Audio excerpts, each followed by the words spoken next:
ونعوذ بالله من شرور أنفسنا ومن سيئات أعمالنا من يهده الله فلا مضل له ومن يضلل فلا هادي له أشهد أن لا إله إلا الله وحده لا شريك له وأشهد أن محمدا عبده ورسوله أما بعد فقد قال الله تعالى في الكلام الكريم والفرقان المجيد أعوذ بالله من الشيطان الرجيم بسم الله الرحمن الرحيم يا أيها الناس اتقوا ربكم الذي خلقكم من نفس واحدة وخلق منها زوجها وبث منهما رجالا كثيرا ونساء واتقوا الله الذي تساءلون به والأرحام إن الله كان عليكم رقيبا يا أيها الذين آمنوا اتقوا الله حق تقاته ولا تموتن إلا وأنتم مسلمون يا أيها الذين آمنوا اتقوا الله قولوا قولا سديدا يصلح لكم أعمالكم يغفر لكم ذنوبكم ومن يطع الله ورسوله فقد فاز فوزا عظيما.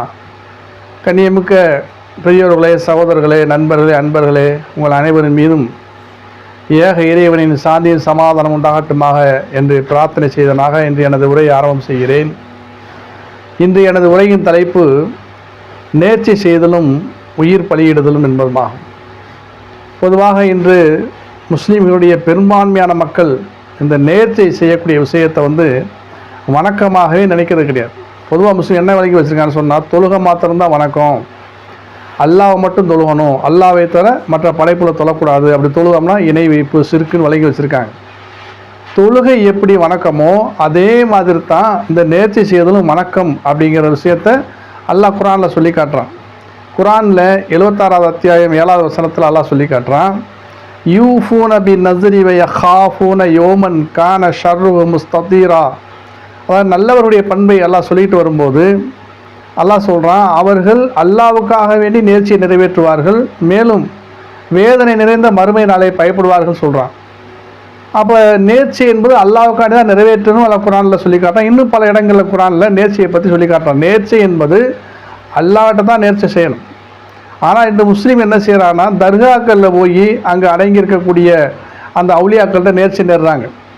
பொதுவாக தர்காக்கள் அடங்கி இருக்கக்கூடியவங்க அவுலியாக்கலாம் என்பது அதுவே அப்படி ஒரு சொல்கிறது இஸ்லாத்தில் நமக்கு யாருக்கு அதிகாரம் கிடையாது. ஏன்னா அல்லாஹ் தாலா தான் ஒருத்தரை அவுலியா என்பதை அவன் தான் முடிவு செய்கிறான்.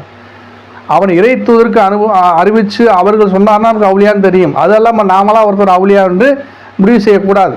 அப்படி இருந்து என்ன செய்கிறாங்க, தர்காக்கள் அடங்கியிருக்கக்கூடிய அந்த நபர்களை, அந்த இறந்து போனவர்களை அவுலியாக்கள் என்று நம்பிக்கொண்டு அவர்களிடம் சேர்ந்து என்ன செய்கிறாங்க, நேர்ச்சை நேர்றாங்க, நேர்ச்சை செய்கிறாங்க. அவுலியாவே எனக்கு குழந்தை பாக்கியம் இல்லை, எனக்கு குழந்தை பாக்கியம் கிடச்சிட்டு சொன்னால் அந்த குழந்தைக்கு உங்களுடைய பேரை சூட்டுறேன், உங்களுடைய தர்காக்கள் அந்த குழந்தைக்கு மொட்டையடித்து நான் ஆடு அறுத்து இது மாதிரி கந்தூரி கொடுக்குறேன் அப்படின்னு நேர்ச்சை செய்து, அதே மாதிரி அல்லாஹ்வுத்தாலா அவங்க குழந்தைய கொடுத்துட்டு அவுலியாக்கள் தான் கொடுத்தாங்கன்னு நினச்சிக்கிட்டு என்ன செய்கிறாங்க சொன்னால், தர்காக்களில் போய் அந்த குழந்தைக்கு மொட்டை போட்டு ஆடு அறுத்து என்ன செய்கிறாங்க, கந்தூரி கொடுத்து அந்த நேர்ச்சியை நிறைவேற்றுறாங்க. எத்தனை முஸ்லீம் குடும்பங்களை பார்க்குறோம். நிறையா முஸ்லீம் குடும்பங்கள் பிள்ளைகளுக்கு பார்த்தீங்கன்னா ஏர்வாடியில் இருக்கக்கூடிய அந்த அவுலியாக்குடைய பேர், நாகூர் இருக்கக்கூடிய அவுலியாக்குடைய பேரை சூட்டியிருப்பாங்க. காரணம் என்னன்னு சொன்னால், அவங்க தான் எங்கள் குழந்தை கொடுத்தாங்க, அதனால் அவங்களுடைய பேரை சூட்டியிருக்கோம்னு சொல்லுவாங்க. இன்னும் சில நபரை தான் பார்த்துருக்குறோம். நான் பார்க்கும்போது அவங்க பிள்ளைக்கு 2 வயசு 3 வயசு ஆகவும் முடி சடையாக பிடிச்சி முடி வளர்த்துருப்பாங்க. ஏங்க அப்படி முடி வளர்த்துறீங்கன்னு கேட்டோம்னு சொன்னால், அதாவது இந்த குழந்தைக்கு நான் இன்னும் தருகால மொட்டை ஓடணும், அந்த மொட்டை ஓடுறதுக்குள்ளே பணம் காசு எதிர்பார்த்துக்கிட்டு இருக்கோம். காரணம் என்னன்னு சொன்னால், அங்கே போய் நாங்கள் ஆடு எடுத்து சொந்தத்தெல்லாம் கூப்பிட்டு போய் நான் கந்தூரி கொடுக்கணும், அது காசு ஒன்றும் இல்லாதனால கொஞ்சம் தாமசிருக்கோம்னு சொல்லி அந்த பிறந்த குழந்தைக்கு மொட்டையே எடுக்காமல் பார்த்து சொன்னால் 2 வருடம் 3 வருடங்கள் கூட அந்த முடியை வளர்த்து தர்காக்களை மொட்டையடிக்கக்கூடிய அந்த காரியத்தை செய்யக்கூடிய எத்தனை முஸ்லீம்களை பார்க்குறோம். அந்த நேர்ச்சியை அங்கே போய் நிறைவேற்றுறாங்க.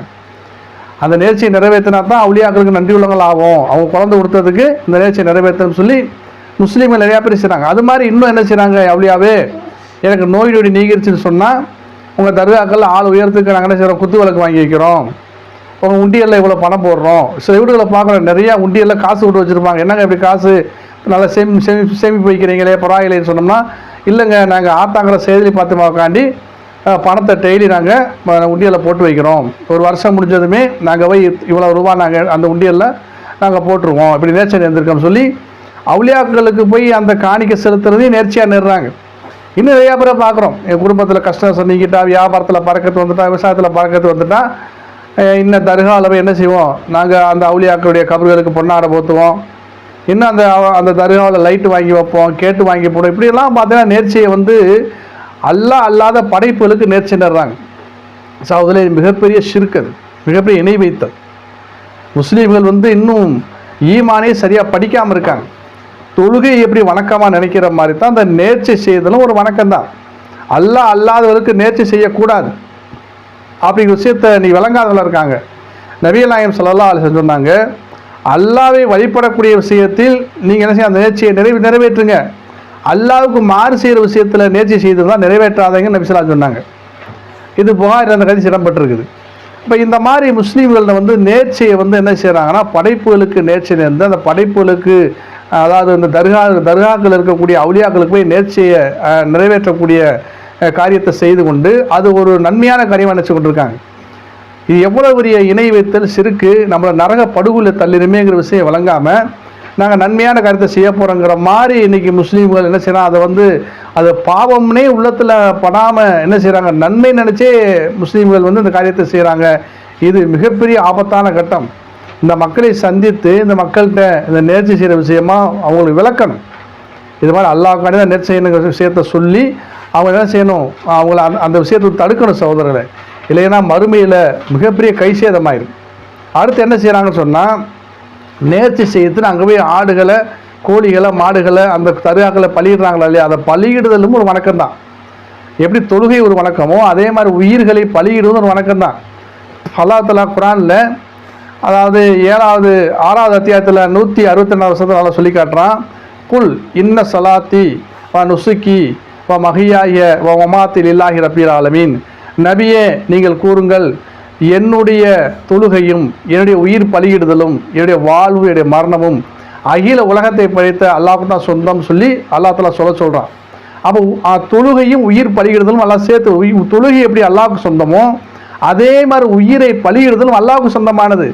அது அல்லாஹ்வுக்கான உயிர்களை பலியிடணும். இன்றைக்கி என்ன செய்கிறாங்க, அந்த பலியிடுதலை தர்காக்களை சென்று என்ன செய்கிறாங்க, அந்த கோழி, ஆடு, மாடுகளை தர்காக்களை பலியிடக்கூடிய காட்சிகளை பார்க்குறோம். அந்த பலியிடுதல் என்பது இணை வைத்தாளர் காரியம். அந்த பலியிடப்பட்ட அந்த உயிர்களுடைய அந்த இறைச்சியை சாப்பிடுவது ஹராமானது. இதை மக்கள் தெரியாமல் என்ன செய்கிறாங்கன்னு சொன்னால், இந்த மாதிரி தர்காக்களில் போய் அந்த ஆடுகளை அறுத்து சாப்பாடாக்கி அங்கே என்ன செய்கிறாங்க, அந்த காரியத்தை நிறைவேற்றுறாங்க. நபிகள் நாயகம் ஸல்லல்லாஹு அலைஹி வஸல்லம் காலத்தில் ஒரு மனிதர் வர்றார். வந்து, அல்லாஹ்வின் தூதரே, நான் புவானாங்கிற இடத்துல ஒரு ஒட்டகத்தை பலியிடுவதாக நேர்ச்சி செய்திருக்கிறேன், அந்த நேர்ச்சியை நிறைவேற்றலாமான்னு சொல்லி அல்லாஹ்வின் தூதரை கேட்கும்போது, அல்லாஹ்வின் தூதர் ஸல்லல்லாஹு அலைஹி வஸல்லம் சொன்னாங்க, அந்த புவானாங்கிற இடத்துல முஸ்ரிக்குகள் வணங்கக்கூடிய சிலைகள் இருக்கின்றனவான்னு கேட்குறாங்க. அவர் இல்லைங்கிறார். முஸ்ரிக்குகள் கொண்டாடக்கூடிய அந்த விழா கொண்டாடக்கூடிய இடமான்னு கேட்குறாங்க, இல்லைங்கிறார். அப்படின்னா அந்த நேர்ச்சியை நிறைவேற்றுங்க அப்படின்னு நபி ஸல்லல்லாஹு அலைஹி வஸல்லம் அனுமதி கொடுக்குறாங்க. இதை சாபித் பின் அல் லஹாக்கு சொல்லக்கூடிய ஒரு சஹாபி அறிவிக்கிறார். அப்போ அந்த புவானாங்கிற இடத்துல நேர்ச்சியை நிறைவேற்றக்கூடிய காரியத்தை அந்த மனிதர் கேட்குறார். நபி ஸல்லல்லாஹு அலைஹி வஸல்லம் என்ன கேட்குறாங்க, அந்த இடத்துல அதாவது முஸ்லிக்குகளுடைய வச்சு வரக்கூடிய சிலை இருக்குதா, அந்த இடத்துல கொண்டாடக்கூடிய விழா கொண்டாடக்கூடிய இடமான்னு கேட்குறாங்க. அப்படி இடத்துல ஒரு மனுஷன் நேர்ச்சி அந்த உயிர்களை பலியிட்டாலும் கூட அது சிலைகளுக்கு பலியிட்டதாக என்ன மக்கள் நினைக்க வேண்டி வந்துடும். சந்தேகத்துடைய சாயல் கூட வரக்கூடாது.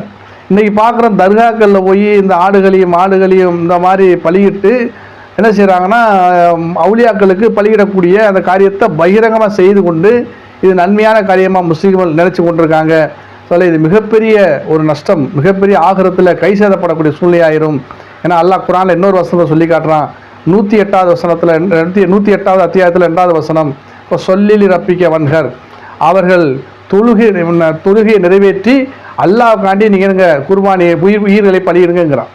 அல்லாஹ்காண்டி தொழுது விட்டு அல்லாஹ்காண்டி உயிர்களை பலியிடுங்கிற வசனத்தில் சொல்லி காட்டுறான்.